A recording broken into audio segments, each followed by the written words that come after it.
Bonjour Claude et Bonjour. Clovis. Oui, Je vous remercie d'avoir accepté cette interview.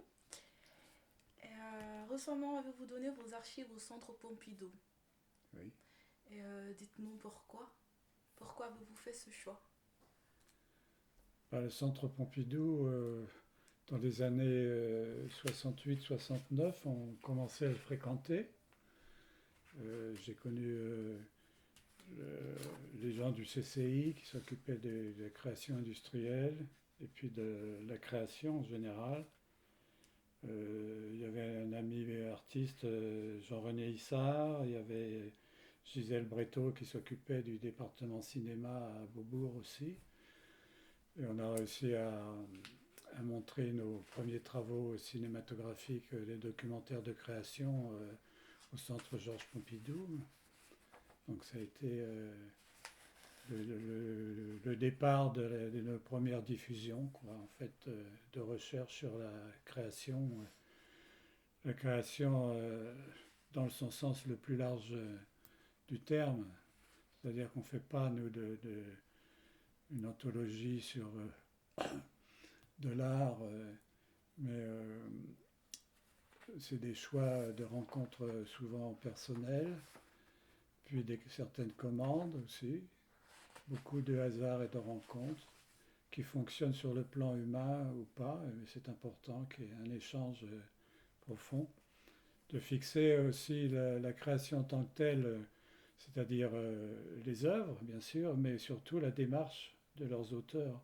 Faire un travail un peu d'image et de son, un peu sur le versant un peu anthropologique, quoi, essayer de comprendre la, la démarche profonde de ces créateurs, leur discours et leur création, voilà, faire un ensemble.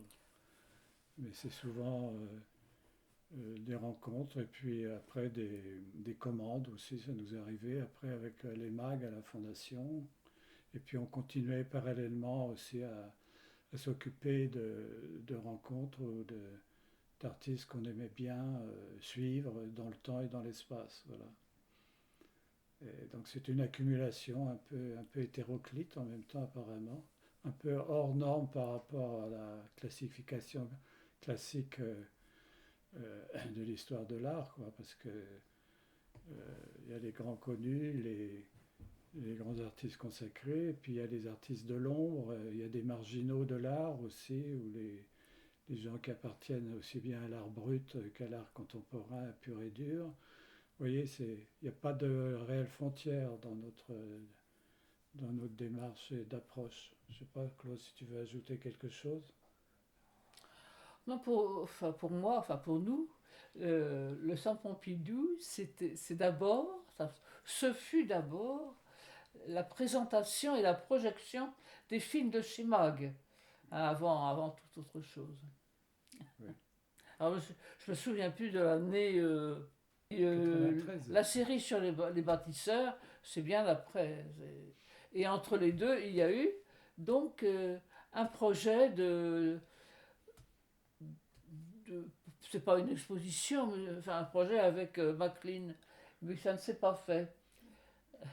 Euh, Sur le sujet de l'art populaire dans les graffitis, les rues de Paris, enfin bon, c'était un anthropologue américain qui faisait ses études à Paris, avec lequel nous avons collaboré dans la recherche, les photographies. On a réalisé un film aussi. Voilà, ça c'était aussi au départ, c'était un ami de Claude rencontré pendant ses études d'ethnographie, quoi. Voilà. mhm. C'est Alors, il y a quand même beaucoup de photos de Clovis dedans, hein, parce qu'ils ont documenté le même terrain ensemble, mais il y a aussi sa recherche personnelle sur les bandes dessinées pour militaires, en partance pour les je ne sais où, parce qu'on trouvait très facilement à l'époque dans les gares. Les gares et il en avait acheté toute une collection. Il doit nous en rester un ou deux de ces petits livrets. Ça relève de la bande dessinée, mais ce n'est pas de la bande dessinée non plus. Hein, mais on retrouve quand même des thèmes iconographiques semblables. Mm. Mm. Oui, donc il y a toujours une démarche sur plusieurs médias. Il y a les rencontres humaines avec des chercheurs ou des artistes. Puis il y a le contexte quelquefois universitaire dans lequel ça peut se passer aussi, des gens qui font une recherche, une thèse, etc., sur un thème qui nous intéresse.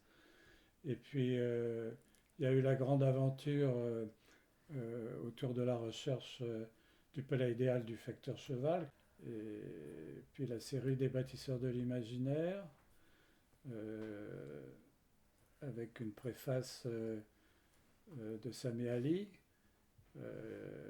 qui était un écrivain. C'est-à-dire pour nous, Sami Ali est intervenu 2 fois.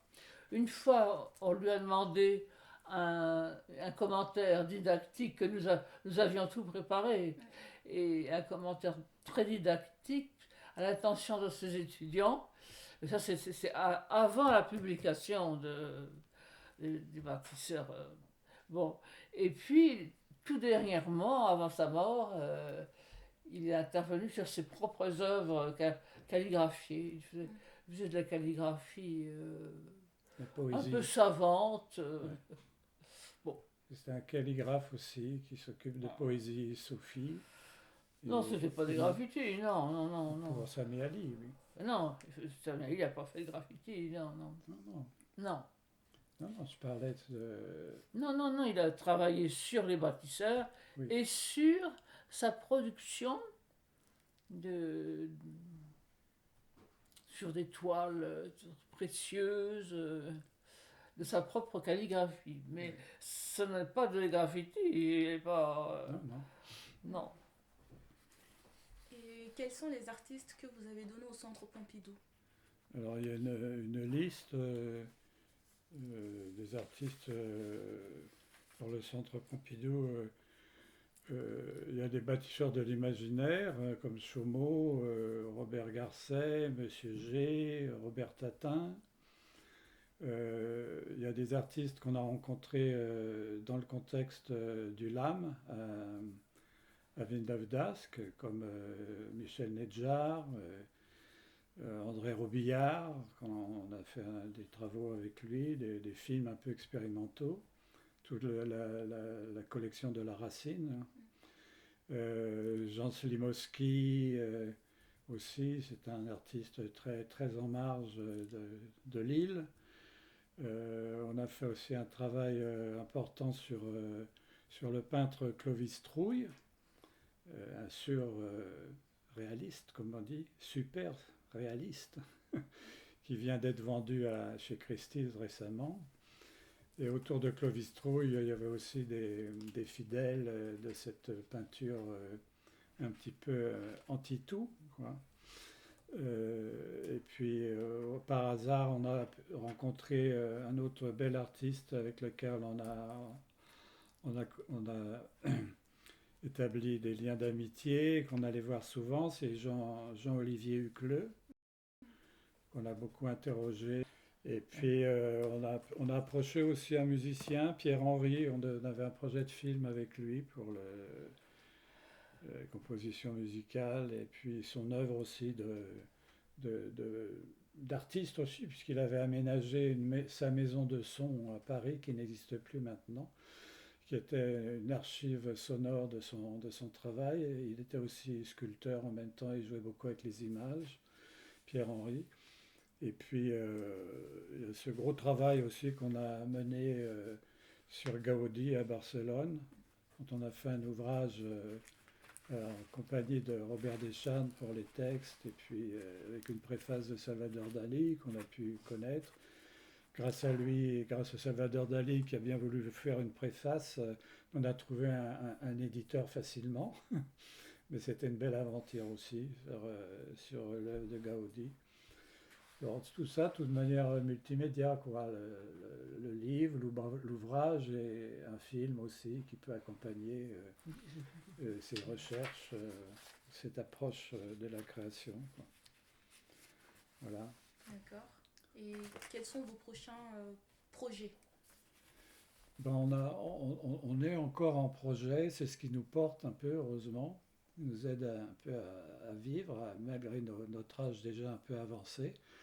On a un projet depuis 2 ans sur une œuvre totale qui est l'axe majeur de Cergy-Pontoise, qui a été conçu par un artiste sculpteur, Danny Caravane, qui n'est plus là malheureusement, mais on peut travailler avec les gens qui ont commandé à l'origine ce magnifique projet aux bordures de la ville nouvelle de Cergy-Pontoise, qui est un parcours magnifique sur 3-4 km de long.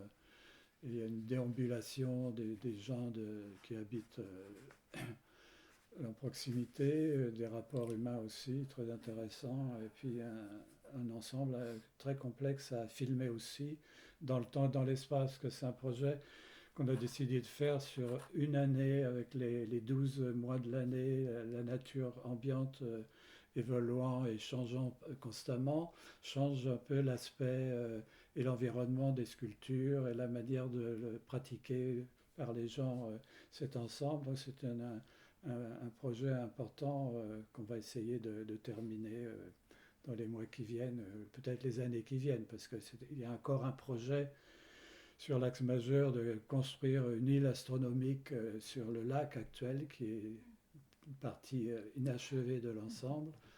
Et cette île astronomique, elle a été conçue par Danny Caravane sur les concepts des, des pyramides inversées, comme on trouve dans le sud de l'Amérique, comme les temples incas, enfin, etc. On descend en spirale jusqu'au fond de l'île, avec une sorte de déambulation, et quand vous êtes au fond de cette île, c'est-à-dire à moins 15 ou 20 mètres, vous n'avez plus que le ciel rond, bleu, comme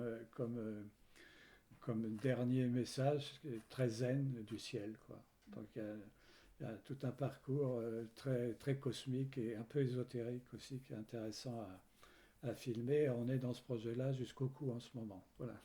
D'accord. Non, mais Caravane, il y a beaucoup d'archives Oui. filmées de son vivant. Oui, Oui.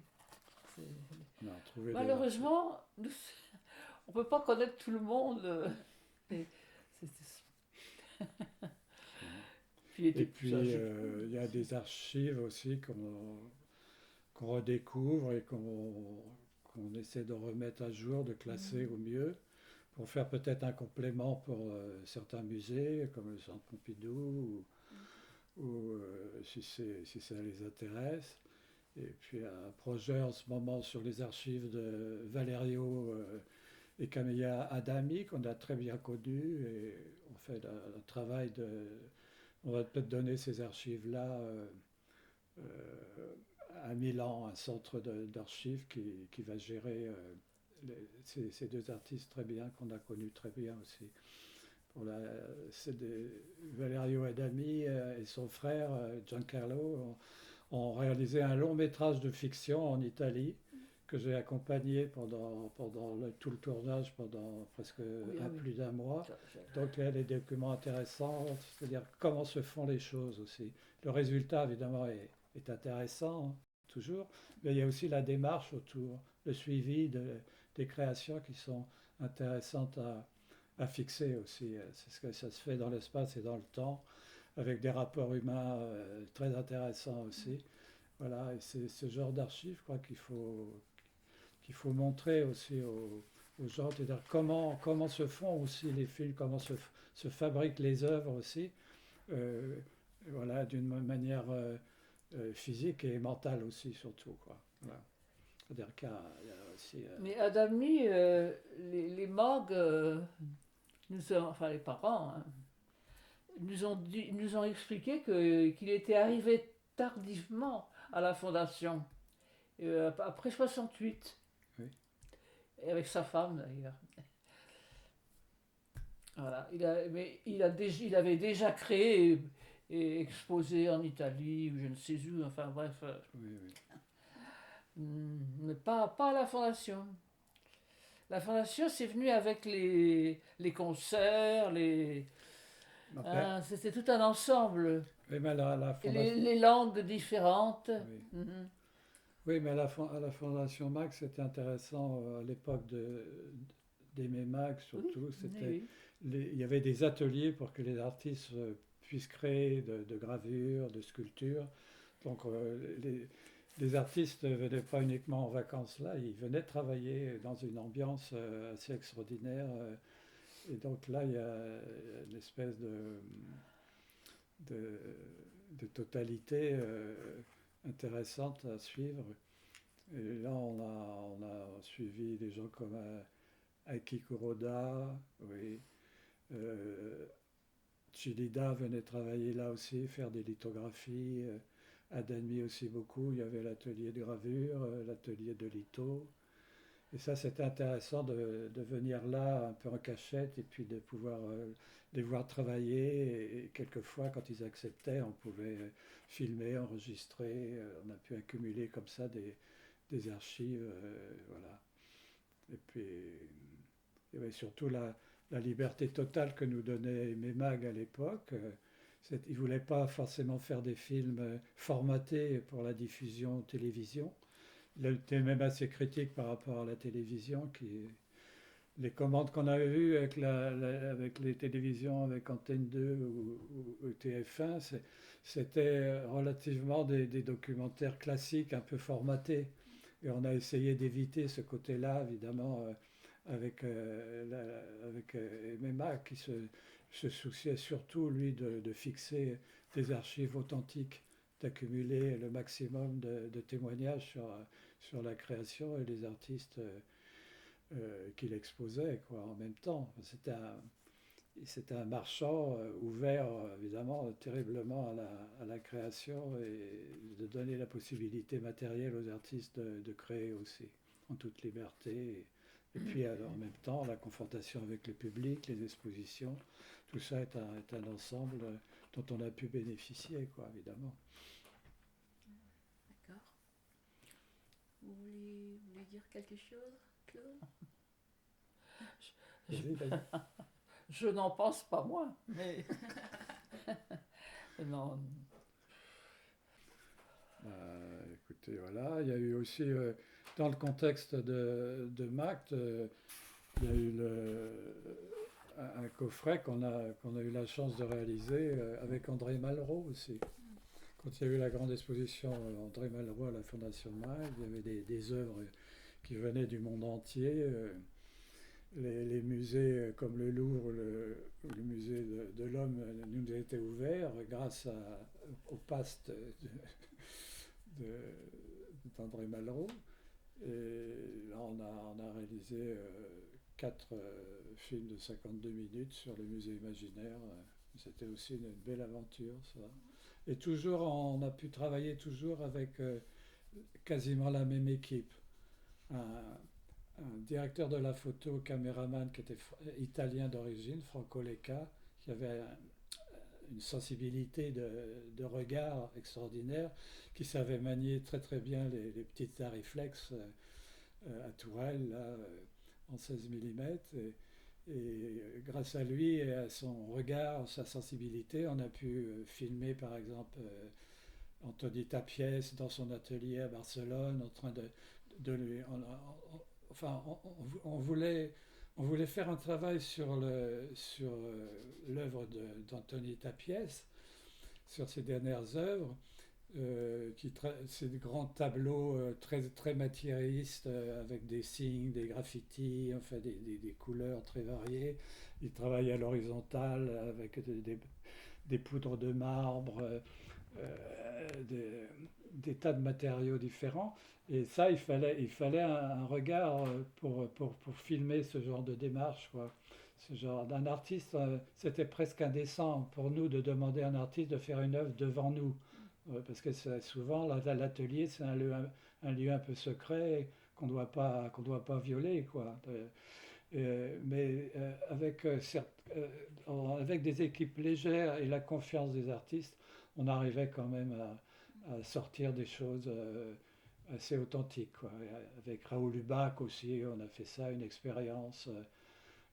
Raoul Lubac, ce merveilleux sculpteur, graveur, photographe, qui a eu l'idée de nous emmener sur une grande plage du nord de sable un jour de marée basse, et puis il a pris un bâton et il a fait tout un dessin sur le sable en attendant la marée montante qui a effacé le dessin, et ça a été filmé par Franck Colleca et Caroline Laure, là, sa compagne, d'une manière magnifique. Donc on a bénéficié aussi de la sensibilité d'une équipe, quoi. On ne tournait pas avec n'importe qui. Il y avait Jimmy Glasberg, Franck Colleca, des ingénieurs du son aussi très intéressants qui étaient en même temps musiciens. Tout ça, c'est un ensemble de choses, hein. Les films documentaires ou ce qu'on a pu faire, c'est un travail collectif, quoi. Puis bon, on avait une monteuse très très bien, très fidèle. On a travaillé pendant des années avec elle. On avait notre liberté de montage. On n'était pas tributaire d'une commande, disons d'un diffuseur. Donc ça limite quand même, ça ouvre la création d'une manière assez extraordinaire. Et puis une expérience ultime avec aussi ce fameux Chaumeau dans la forêt de Fontainebleau qu'on a suivi pendant des années, parce qu'on n'habitait pas très loin à l'époque en Seine-et-Marne de son domaine d'art préludien, là, qui en même temps maintenant qui va être classé, je crois, et qui est visitable. C'est un peu comme le... Et là, on a eu une aventure aussi incroyable avec cet artiste-là. Après avoir fait un petit documentaire pour Antenne 2, un peu une commande, sur lui, avec lui. Bon, on n'était pas content du résultat, et surtout Chomeau lui-même trouvait qu'on avait travaillé d'une manière trop didactique. De qui parles-tu? De Chomeau, hein, cet Oui, mais artiste. Chaumeau, c'est un peu Ah oui. Et alors, donc, il on est a dû. écartelé. Il nous a dit, écoutez, on va faire un film, vraiment un film de création ensemble. Euh, il faut d'abord l'idée, si vous voulez filmer mes œuvres et ce que je fais, etc. Il faut d'abord filmer que la nuit. Ah bon? Et puis avec des éclairages de couleurs, rouge, bleu, vert et rose, et puis voilà. Et puis moi je ferai des œuvres pour qu'elles soient filmées en fidèle euh, collaboration, quoi. Et on a fait une œuvre complètement expérimentale avec Chomeau. C'est un film qui est de lui et de nous. C'est un partage. Et ça, c'est rare. Jamais un artiste n'a voulu co-signer un film. Et ça, c'était voilà, ce genre d'expérience. Voilà. Et ça, c'est des films un peu expérimentaux qui sont difficiles à diffuser, mais qu'on arrive à diffuser maintenant grâce à l'association dont on fait partie, qui s'occupe un peu de nos travaux. Et on édite maintenant nos propres films, nos propres archives, avec des petites clés USB pour pouvoir les diffuser. Voilà, maintenant, on a gardé une sorte de maîtrise aussi de la diffusion grâce cette association et aux amis fidèles qui nous soutiennent. Voilà, enfin, il y a ce côté-là aussi qui est très important pour pouvoir travailler et aboutir et puis faire connaître notre travail. Voilà. Et puis arriver à en vivre un petit peu aussi. Oui, c'est important. Les dernières choses, le projet qu'on est en train d'aboutir maintenant, c'est aussi un artiste très très curieux, très singulier qui habitait, qui est décédé maintenant à Villeneuve-les-Avignon, Roger Laurence, qui était aussi un autodidacte de l'art, comme on peut dire, mais qui est devenu un peintre qui a peint énormément d'œuvres et qui était complètement inconnu de son vivant, qui vivait. Et là, on apprend, après avoir fait un travail avec lui, l'avoir côtoyé souvent, parce qu'il était sur notre route quand on descendait dans la Drôme ou dans le Midi, on s'arrêtait chez lui, c'était une très bonne étape et on filmait. Donc ça a duré des années. Donc on a cumulé un matériel très, très hétéroclite et dans le temps et dans l'espace. Et on l'a suivi et on l'a beaucoup enregistré. Il avait une parole très belle. Il était non seulement peintre, il était aussi un poète brut qui écrivait des- aussi de la poésie. Et on apprend là il y a 2 mois qu'enfin une exposition va être organisée sur son œuvre qui était complètement inconnue jusqu'ici. Hein, voilà. Et, euh, et elle aura lieu en juin ou en juillet, cette exposition. Et on va collaborer au catalogue de l'exposition. Et on a fait un film qui vient d'être édité aussi. Voilà.